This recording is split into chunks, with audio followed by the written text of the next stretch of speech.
Here is part one of our interview with Alan Watt. Alan is an author, radio host, and deep researcher into the New World Order's long-term strategy of eugenics and more. I'm Alan Watt, and I've been following politics and geopolitics for a good part of my life. I didn't start off deliberately going out to find out everything that was possibly going on. In fact, I had no idea, to be honest with you, how vast the scale of an agenda, political agenda, is when you're bringing in a global society. Wars have many different purposes. Economics is only simply one big part of it, but cultural change and the building of empire through the defeated nations joining in leagues. Every country was basically signing the same laws, and had been my whole life, at the same time, that affected their societies. Laws were introduced and bills were introduced unbeknownst to the people in those countries that it was being introduced in their neighboring countries or even across the water somewhere at the same time. I realized there was already a governmental control, obviously, that coordinated all of this, and it led me into the United Nations. For every single department of government you have on a federal, local, county, state, provincial level, the United Nations had an equivalent department to deal with everything. It was already set up, in fact, to be global government. H.G. Wells said at the League of Nations, which was the embryo for the United Nations, he said, this is the nucleus of the world governments, when eventually all laws will come from there, be passed and signed into law by treaty of all the member countries. Eventually, we won't even have to go through the farce, and that's what it is, of voting in parties or candidates, because in the latter part of the 20th century and now into the 21st century, we're being trained, rather obviously, to simply accept rule by experts, rule by scientists, rule by professionals, and that's what they mean when they call governance. That's the term used. How do you get a domesticated herd to move from a field, a system in which it's been grazing for 20, 50 years, this kind of system, to this field over here, this new field? Because we have reluctance to change. We like familiarity, we like routine, you see. You do it by various techniques, one of which is revolution. Most revolutions are bloodless. You have cultural revolutions, sexual revolutions. Along with that comes the music revolutions, etc. These literally are designed to alter and direct culture, knowing what kind of culture they'll have at the very end of it too. They know exactly what kind of culture they want to come out of it. You also can do it through crisis creation. Crisis after crisis has been hit on the people of the world since 9/11 happened. And we must understand that the techniques that are used abroad are also used at home in warfare. And we heard the term shock and awe. Shock and awe on the hard force level, as they call it, is bombs, all kinds of acoustic equipment to nullify enemies, scare the hell out of them through voice to skull and so on, which was used in Gulf War I, and it's all over the British media. But you can also use shock and awe on your domestic people again. You do it by crisis after crisis until the public are so terrified. See, the average person has a sort of confidence that they build up where they think, I can manage most things that come my way. Whatever little crisis in my life, what happens to other people, I can deal with. When all those around you are getting scared at the same time as you because they're losing their jobs, they've been threatened with pandemics, terrorists everywhere, terrifying people to even get on subways, and so on. And all those around you, as I say, are also in the same boats. You tend to be more easily directed by the powers that be that come out and speak with authority and confidence over you. That's why they give you a guy like Obama, who's trained in oratory. He was trained in oratory, not in truth, but in oratory, the technique of persuasion. Shock and awe, as I say, is a technique of making a person and a whole population punch drunk And each one of those spheres, you understand, the average person can handle one major crisis in their personal life, maybe two at the same time. It's understood in psychology and many, many studies that if you have maybe 3 to 4 crises hitting you personally in your life at the same time, you will literally go into an incredible depression, a reactive depression. You can't cope. That's understood. Apply that technique on a whole population. The thing is, there's not one of these crises that we're being told about that you personally can do anything about. What can you do about terrorism if it really exists all over the place? It's out of your hands, you're helpless. What can you do about a coming pandemic? It's out of your hands, you're helpless. What can you do about a nuke getting set off in New York Harbor or wherever? You can't, you're helpless. The message you're getting is that you're utterly helpless to defend, help, or save yourself. That is complete shock and awe tactic that's been used not only in the US and Canada, but across the world. Same strategy, because we're already global with the global society running us all. Massive psychology and warfare techniques in psychology has been used across the planet to make us succumb to fear and crises, as I say, and none of which we can actually do anything about on an individual level. Therefore, the leaders are presented to us on screen with uniforms or business suits and ties as politicians who speak with confidence, all scripted, of course, and they seem to have everything under control. You're now basically a fearful slave looking up to the powerful master to defend and protect you. That's the simple technique of it. I've been speaking about the Rockefeller Foundation. I was mentioning the fact that in the United States, the Rockefeller Foundation, which also runs, I think it is the Carnegie Foundation today, maybe even the Ford, they're all combined. And the families that are given the intergenerational rights, if you like, or authority to lead the world to amalgamation under global governance. Mr. Rockefeller also is heavily involved in the world depopulation strategies. He funds abortion clinics across the planet. He also funds hundreds of other front foundations that you would think were independent from his, but they're actually front foundations. He funds them all through his money. You can trace them all back again to so-called family planning clinics across the entire globe, especially in the third world countries. It seems that Mr. Rockefeller is intensely worried about overpopulation in the near future from countries which will have no industry, etc. And he sees it as his right to start the decimating process, basically, of depopulation. Last winter, I got an invitation to attend something called the World's Citizenship Council, the annual meeting.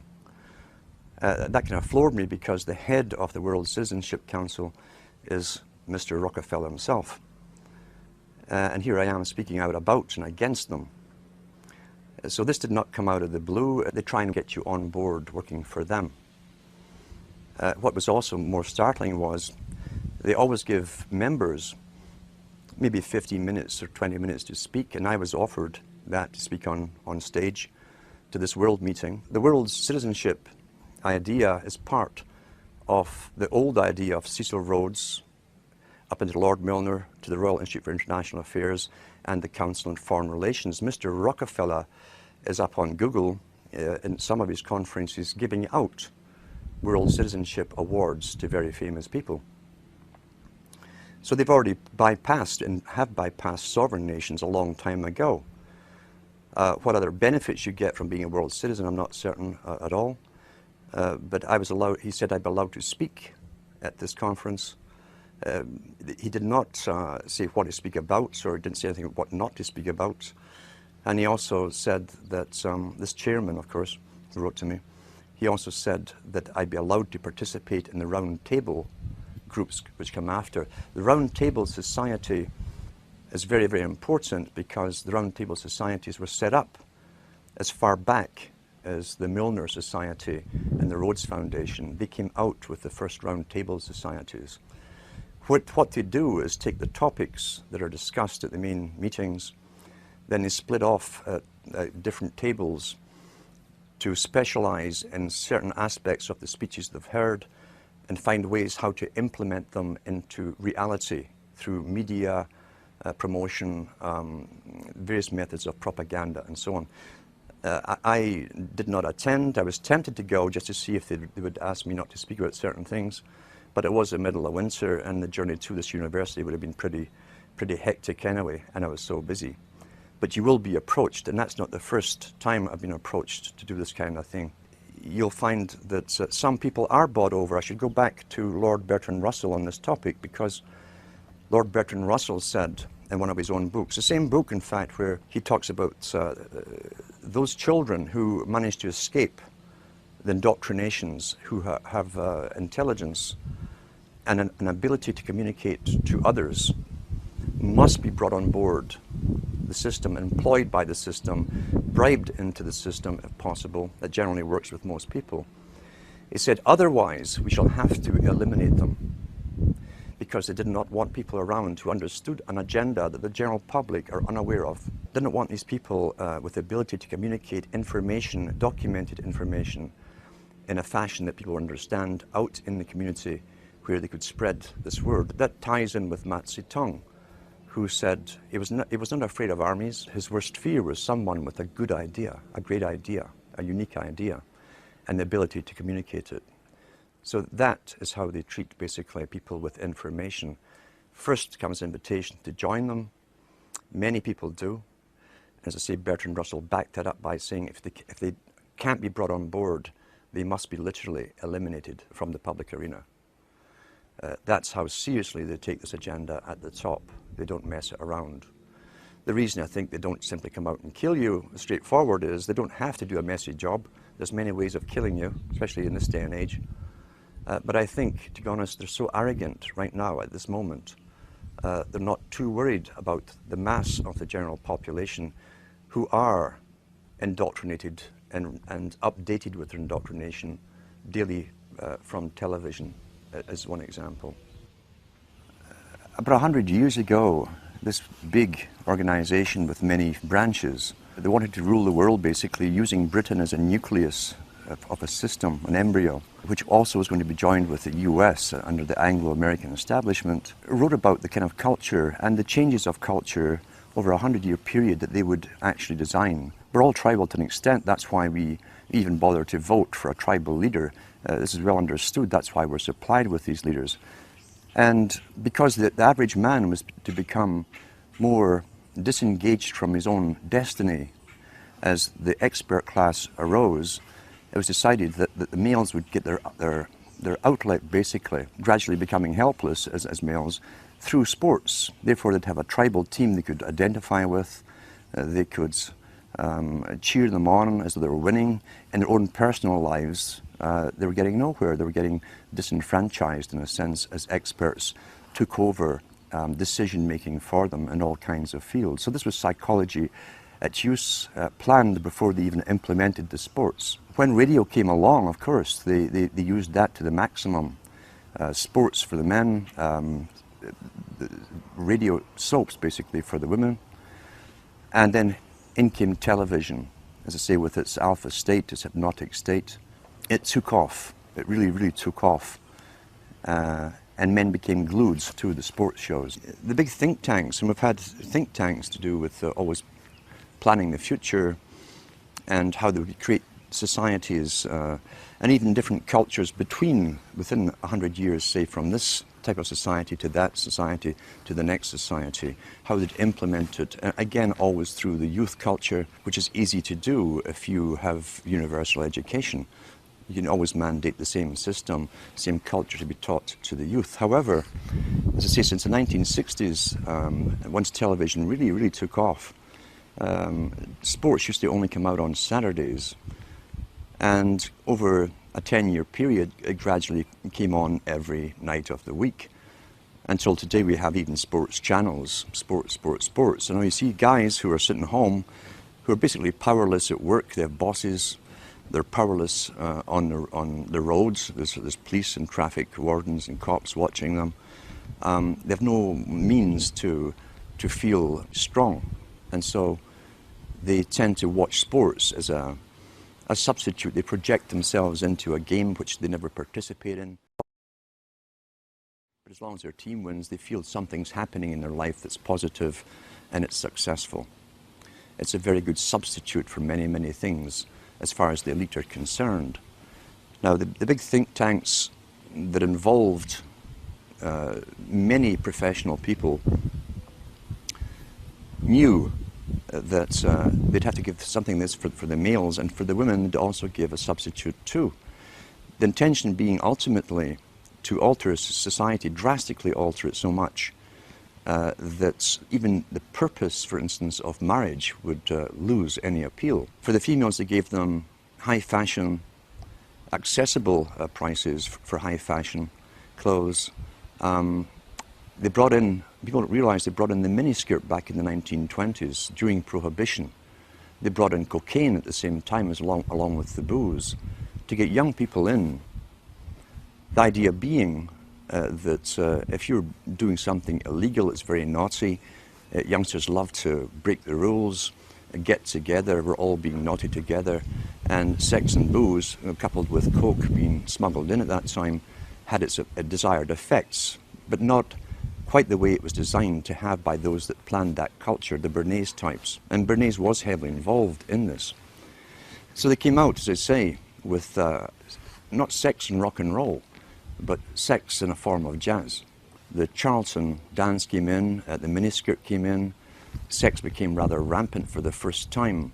All the old traditional taboos were broken with one generation, but there was fallout to this change, this massive change in culture. The fallout being that they did not have the antibiotics to treat all the sexually transmitted disease that came along. Secondly, they didn't have the legal abortion clinics to take care of the unwanted children that also were produced by hyper-promiscuity. They opened up big orphanages to try and take care of this, the boys' towns. They had ones for girls too. But there was so much backlash, especially in the United States, from the old Christian communities, that they had to tone it all down. It kind of flopped, as I say. Sexually transmitted disease became rampant, so did unwanted pregnancies and abortions. And so they went back to the drawing board, because remember, before this all happened, the big players, the new high priesthood, we'll call them, of the Time Lords, those who create the future, work in think tanks for the big establishment, had a definite mandate. The only problem was, how do you achieve that mandate over a time period? So they went back to the drawing board, and they've always known, for instance, that in wartime, more children are produced because young people who might go off to die tomorrow tend to be far more promiscuous. They brought this back after World War II big time and worked on it steadily. All our tax money went into one particular area of research, not just for the atomic weaponry and so on. It went into finding ways of finding a contraceptive that was effective.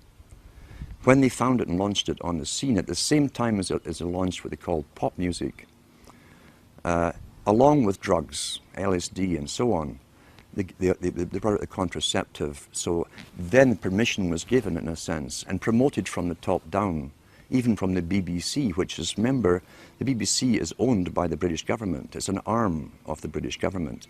It talks on behalf of the dominant minority who rule Britain. So they began to promote all this stuff. All the DJs they'd bring on television would interview the top pop stars of the day. They were all stoned out their minds. Some of them were falling out of chairs. And the interviewers would say, "Tee-hee, aren't we naughty children?" All aimed at a young generation to emulate. This is what we do. Monkey see, monkey do. Once again, remember, the prime intent was to break the old culture of boy meets girl, going together for a while, getting engaged, getting married, having children. The family unit, they'd said, when they had the League of Nations, which was the precursor of the United Nations, said they'd have to destroy the family unit. Pretty well all of H.G. Wells's non-fiction books promotes all of this agenda. And in fact, he coined the term in the late 1800s. This is how far back this agenda of promiscuity had to go. He coined the term free love. And in one of his books written before 1890, he says, we must promote free love in order to destroy and end the obsolete family unit. Once that's done, he said, the family is no longer in the way when government comes for an individual. Each individual will be solely responsible to the government itself, and no family will stand up around them like a primitive tribe and defend them. At the same time, the foundations within the United States and Britain and elsewhere were funding what appeared to be far left groups, communist groups. So much so, as I say, the Rees Commission went in to look into this from the 50s to find out why top capitalists who owned international corporations and banks, international banks, were putting up foundations to fund far left groups. Well, we know now it was to literally destroy the old culture in order to bring in the new culture, the new society. So therefore you have the proliferation of sexual activity. The fallout still came from unwanted pregnancies, far reduced than it had before because of contraception. But then came the lead of the feminist charge, again funded by the Rockefeller Foundation in the States, to spearhead and demonstrate and demand the rights for abortion. If they could get the public to devalue human life, and that's in the writings of Julian Huxley. He says if we can get society to devalue human life, he says, and take humanity off its pedestal as a supreme being on the planet, then, he said, we can bring in our controlled society with a workable population. Everything works within culture towards an agenda. And as Plato said so long ago, over 2,300 years ago, he said, culture and cultural changes must be authorized from the top. If it's grassroots, truly grassroots, then it's outside of the elite's control, and ripple effects could occur, and it could spread anywhere. They couldn't control it, contain it anymore. Therefore, the major changes in culture, which Plato said came through drama and the emulation of actors, actresses, including fashions that they wore, and the music they heard, had to be strictly regulated and authorized from the top.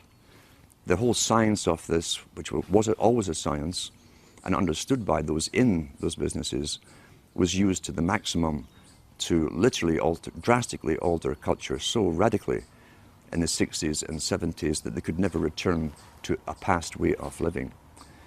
We tie that in with another big player, Lord Bertrand Russell, who had experimental schools under royal charter, where he could do things that anyone else would be locked up for doing.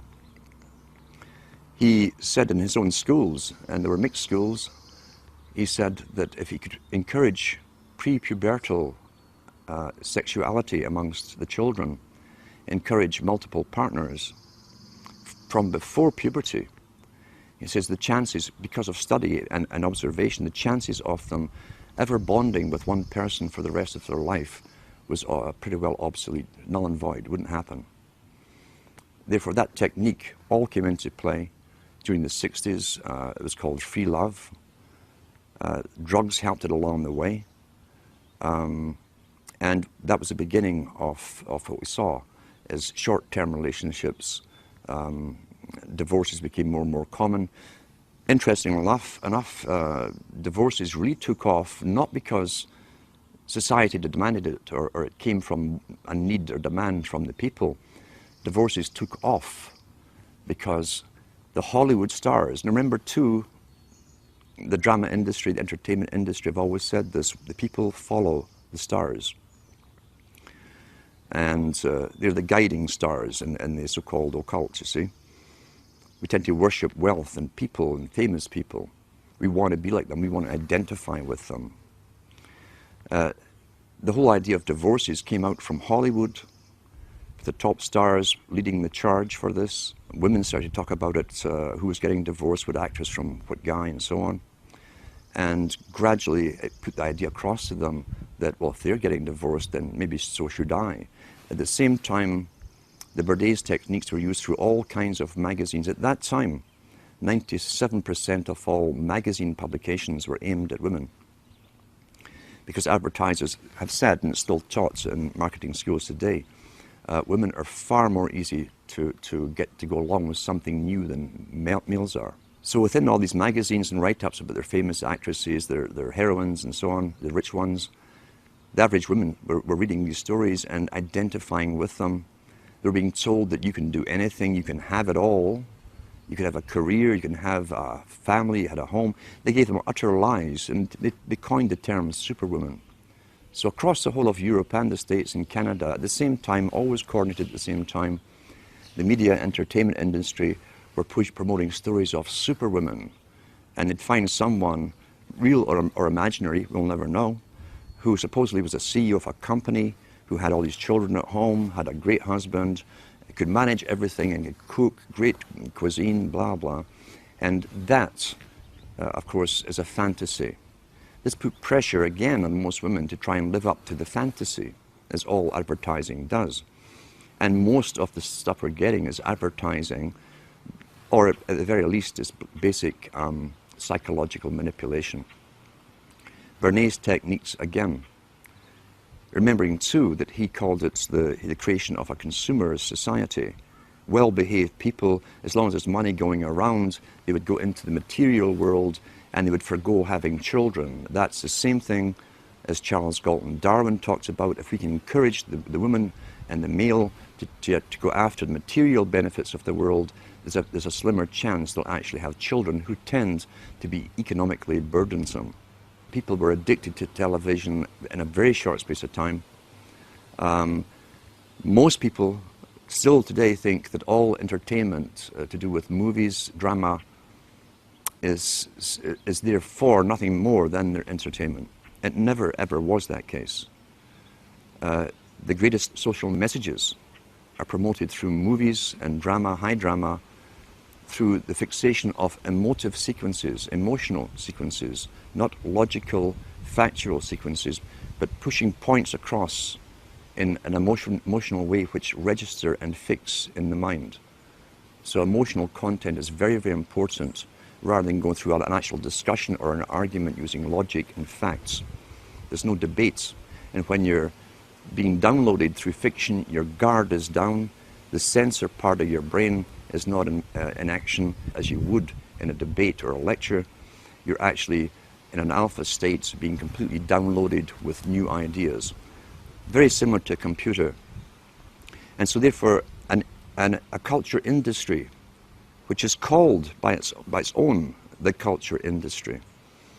The Soviet Union had a department called the culture industry. Their actors and directors were called the cultural leaders.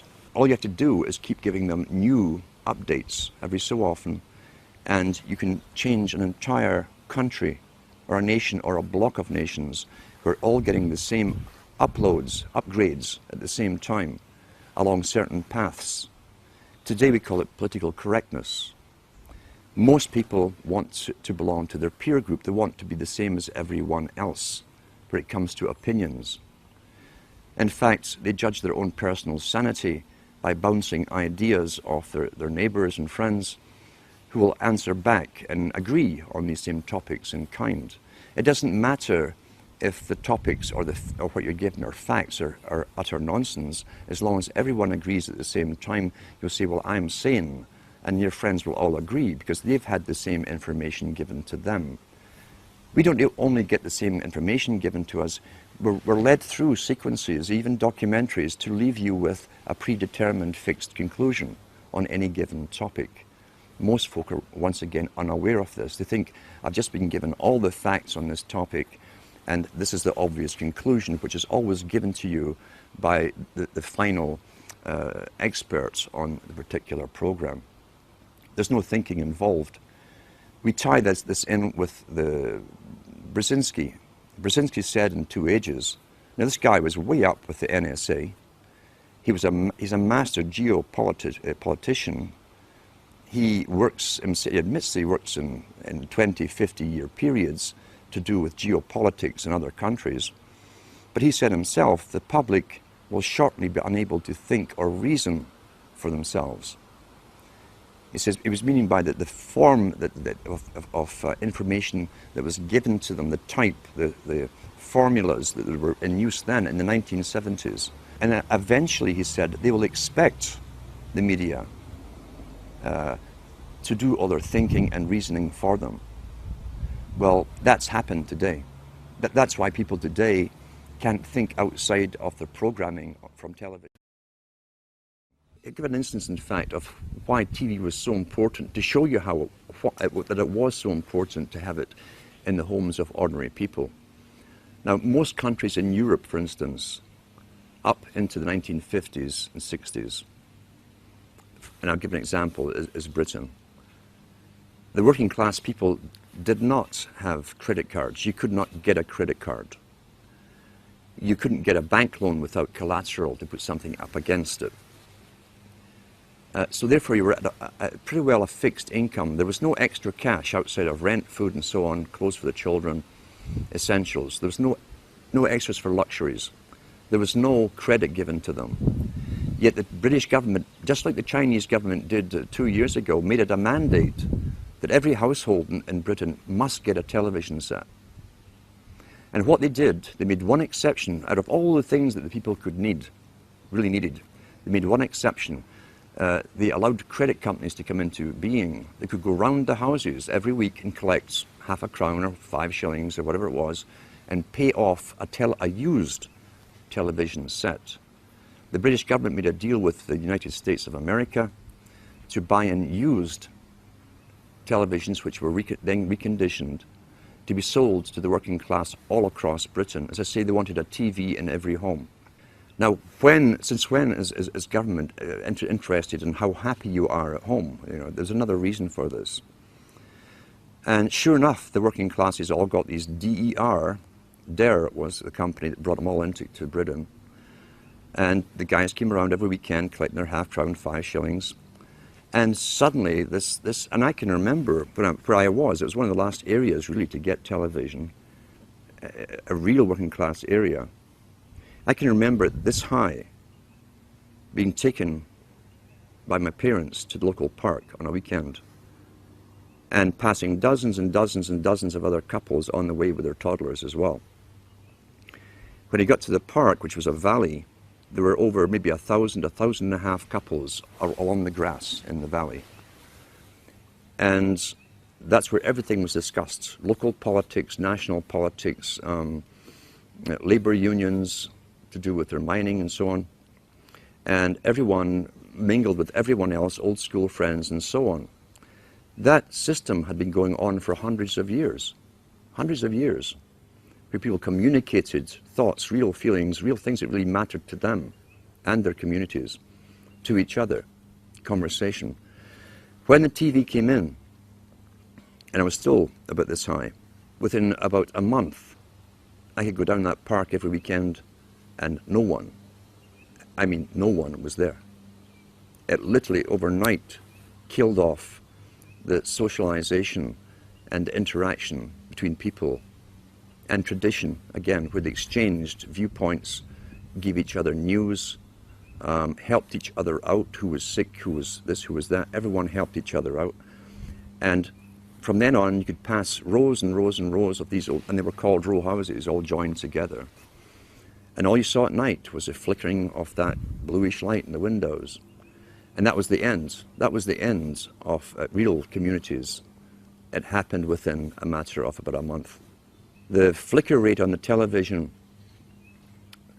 is very, very important. It was timed to be so many cycles per second, and it actually just meets with the brain patterns for an alpha state.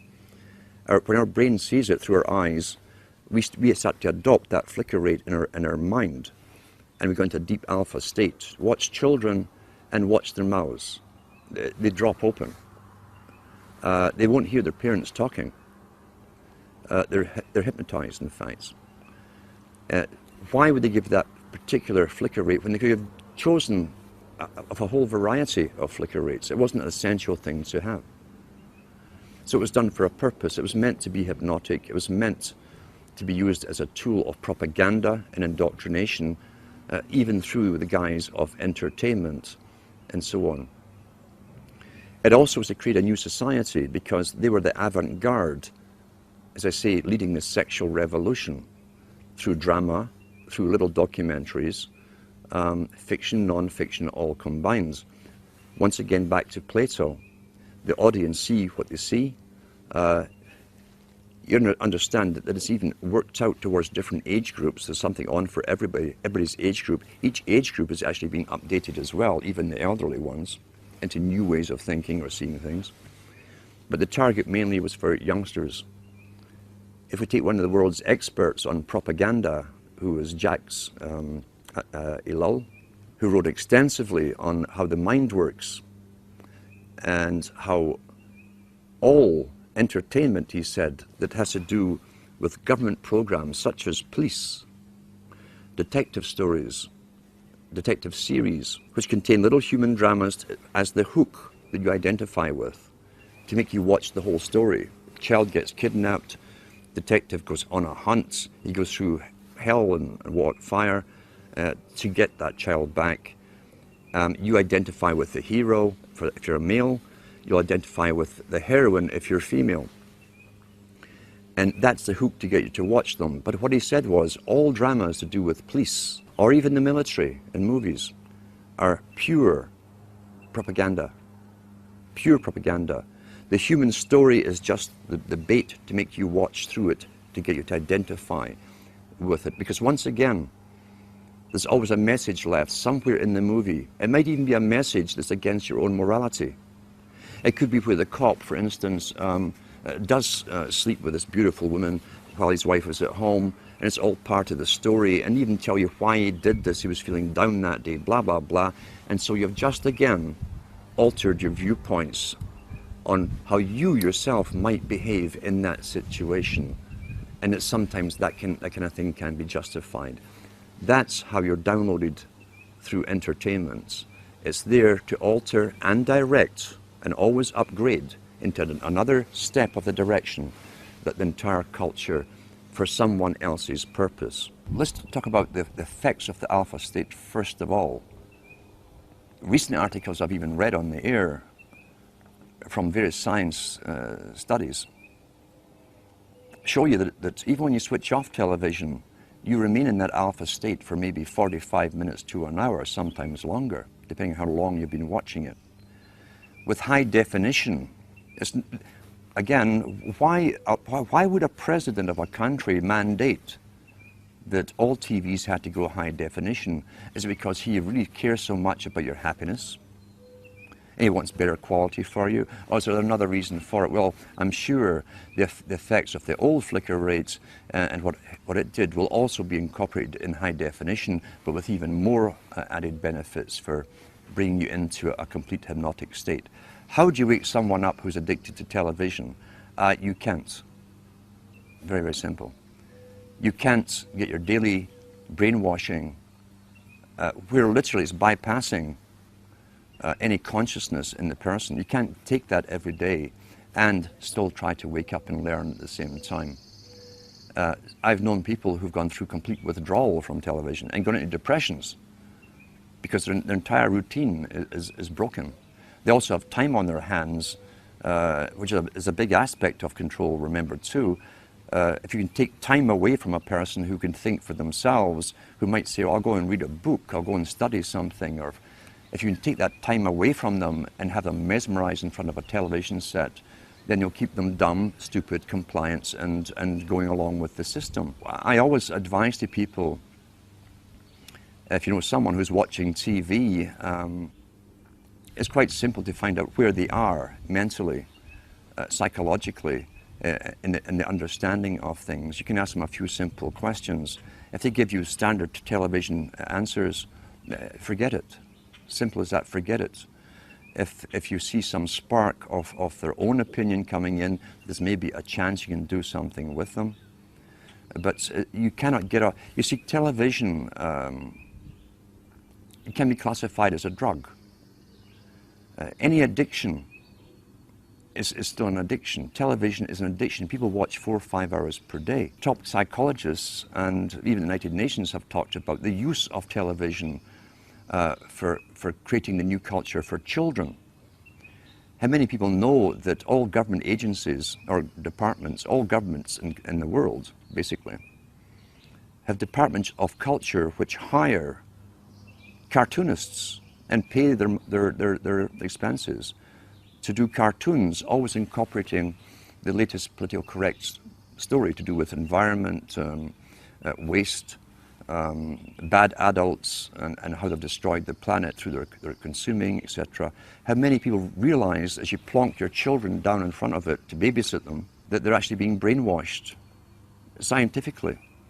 And these cartoons were designed by experts to get their message across to those children, implanted in their young minds, fixed in their young minds forever, for the rest of their lives, ongoing daily, and even right down to the novels that you read to children that are designed for children too, which will incorporate all of this, all paid by government grants to authors and writers.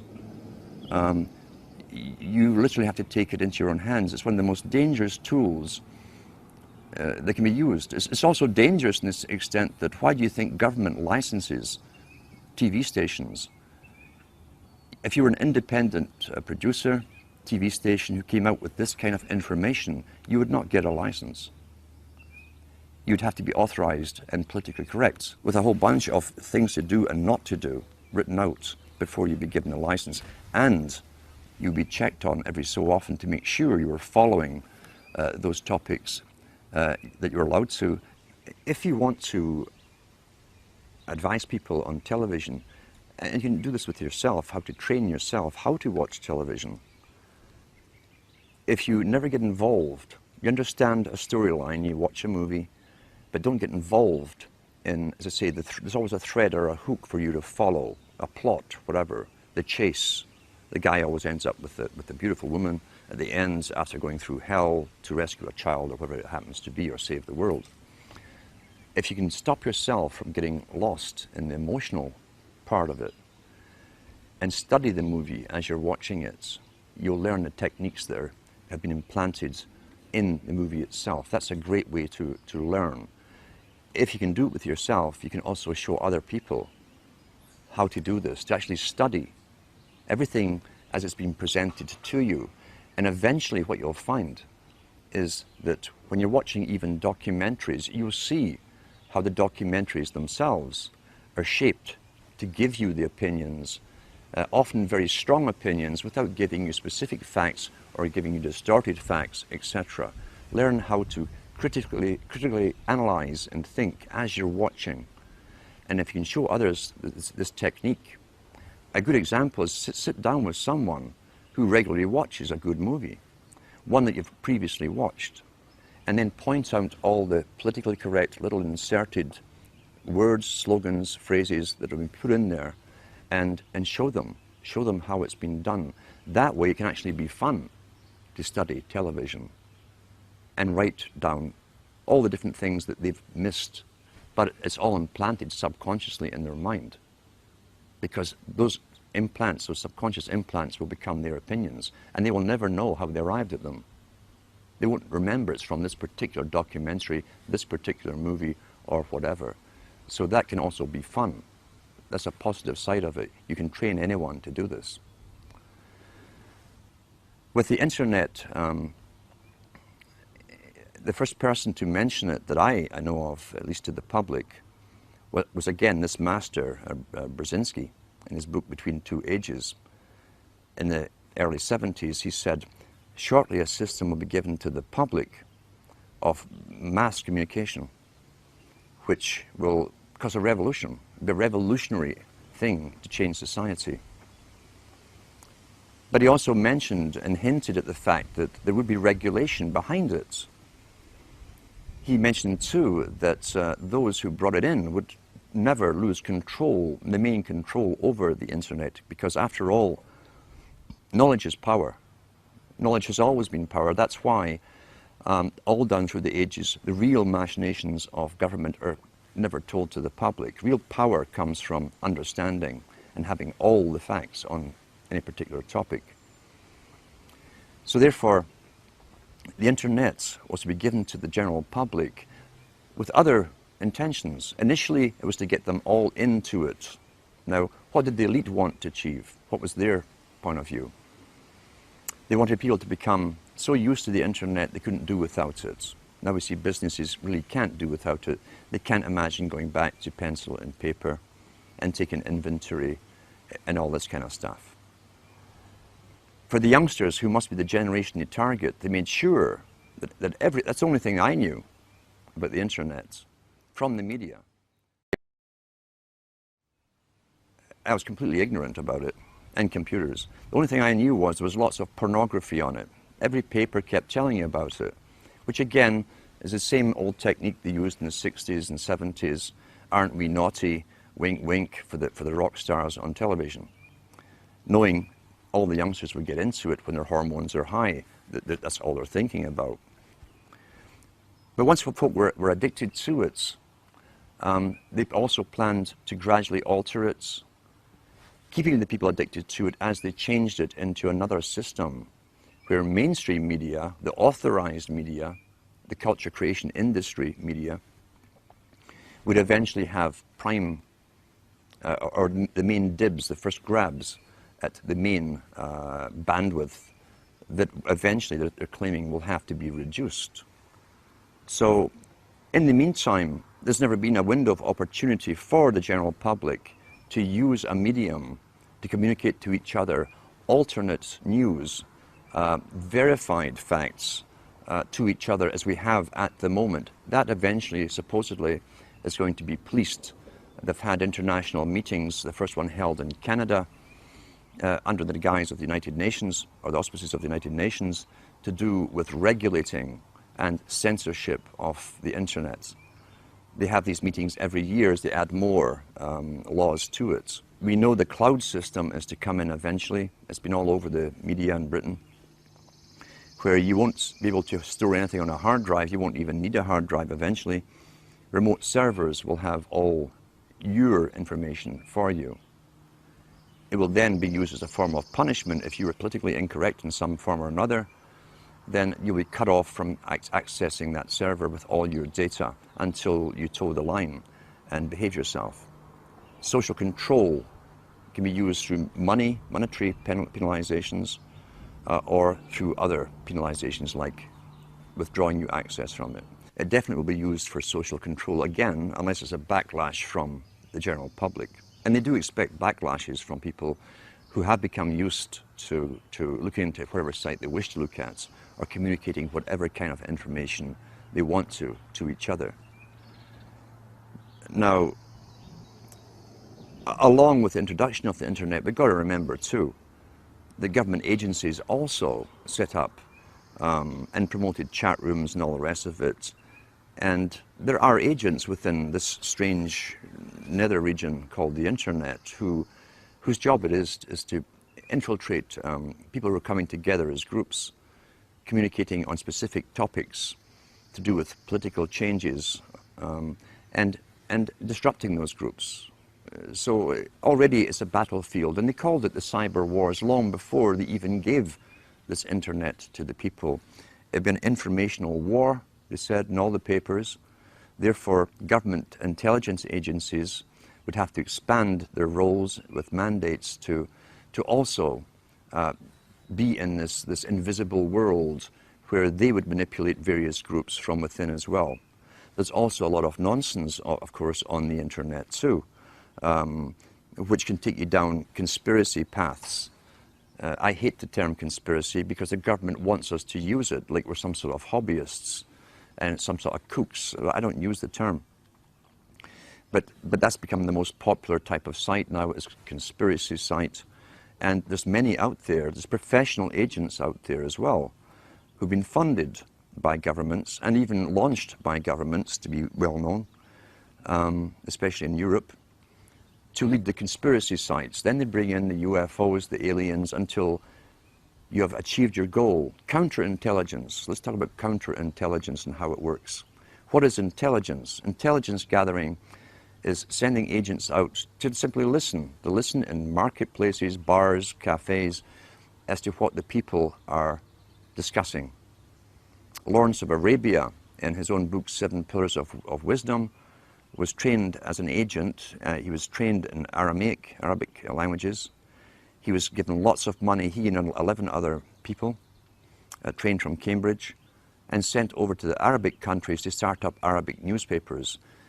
Once they started putting stories in the newspapers, they went round the marketplaces, they hired lots of guys to listen to gossip, to see if the intelligence they were putting out in the papers was being discussed by the recipients, the readers. That's basic intelligence gathering. What is counterintelligence? Counterintelligence, from a government's perspective, is taking information and data that could be crucially, it could be bad for the ruling regime, and finding ways to counter that knowledge, counter it. What you do, standard-wise, if you can't defame the person who's bringing out a truth or kill them, is to bring out your own heroes.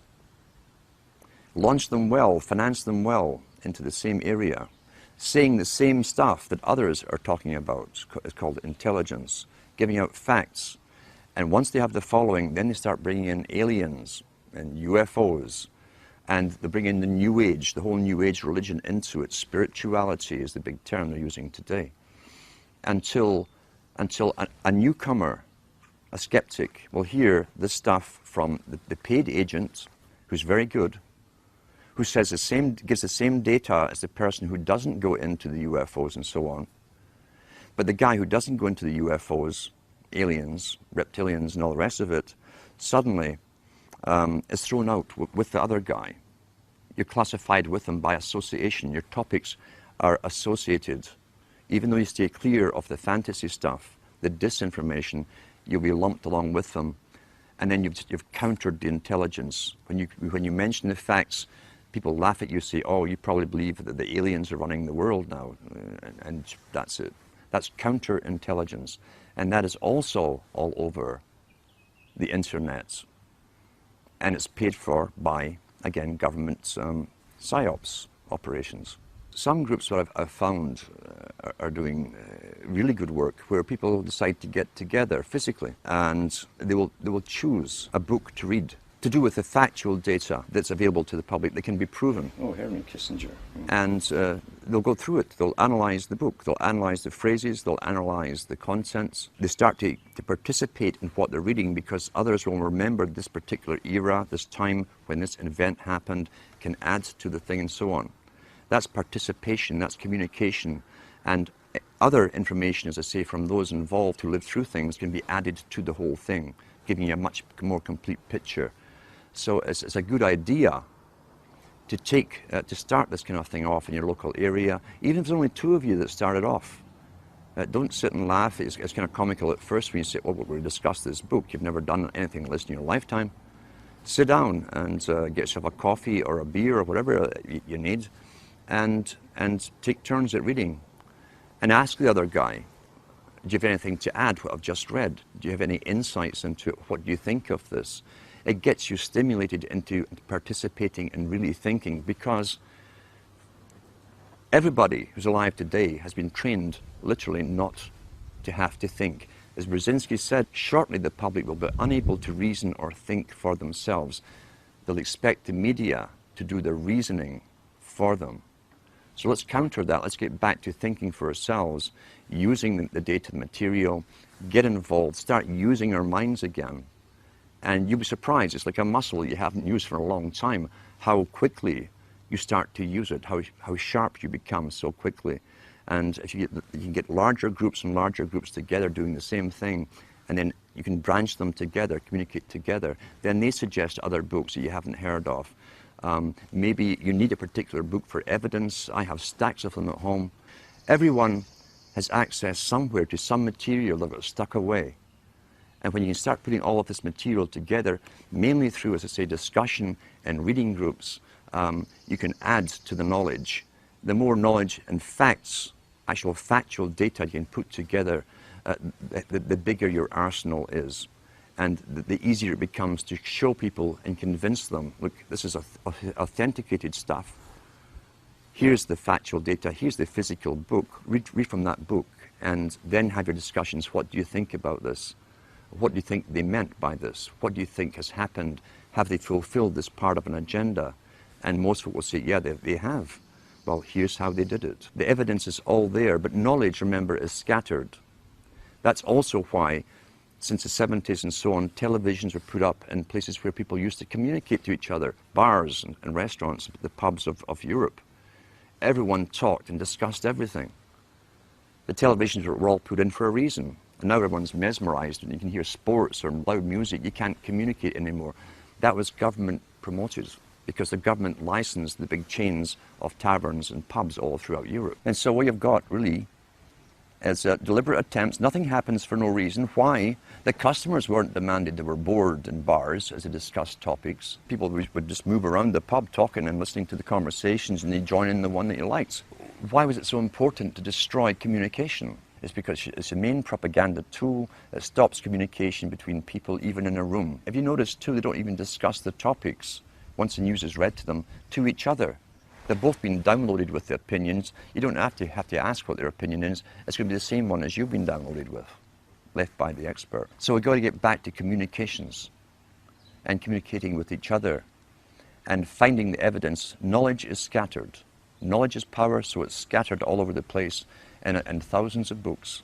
But when you can start these reading classes up and get other reading classes communicating with you, even through the internet, you can start putting the data, the factual data together, and so that you can present it to the public and bring in more and more members. Only knowledge and the will to use this knowledge is going to thwart the plans that have openly been made for us and declared from the elites at the top.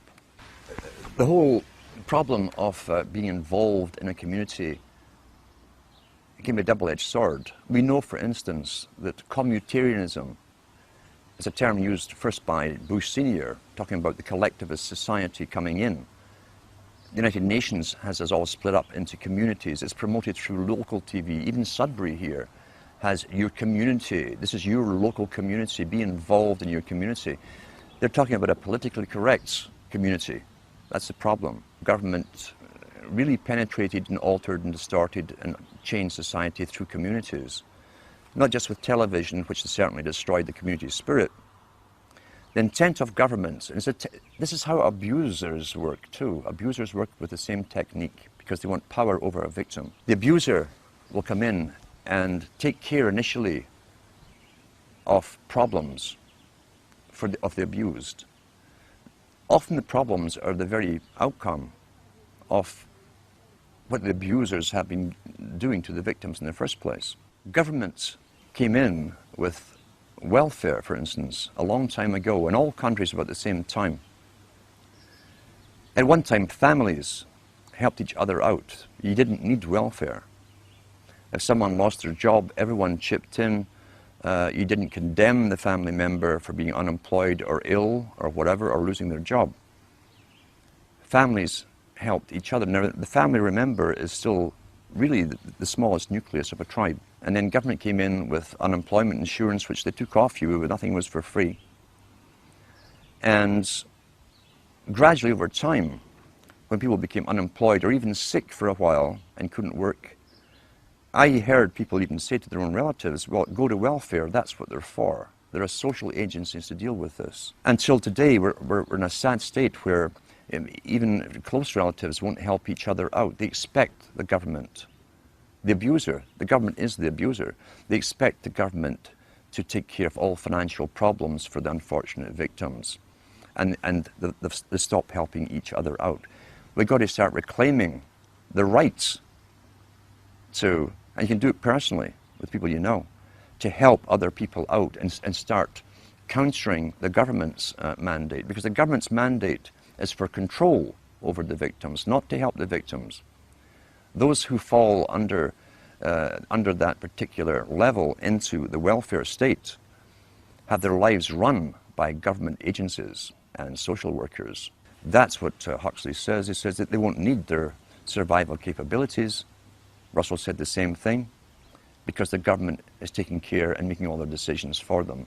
In order to help you, it's really to take you over and have you obeying them and their system. That's what you're up against, a planned war strategy, making them dependent upon government services, not their family units, not their brothers and sisters, their fathers or mothers, but on the state itself. We've got to counter that and become involved again in the lives of those around us and have our own true communities. It doesn't matter if there's only 5 of you in a community, even if you live in a town or a city, that's your own little community where you all have something in common. What it really is is gaining knowledge for your own and others' self-preservation and survival into the future.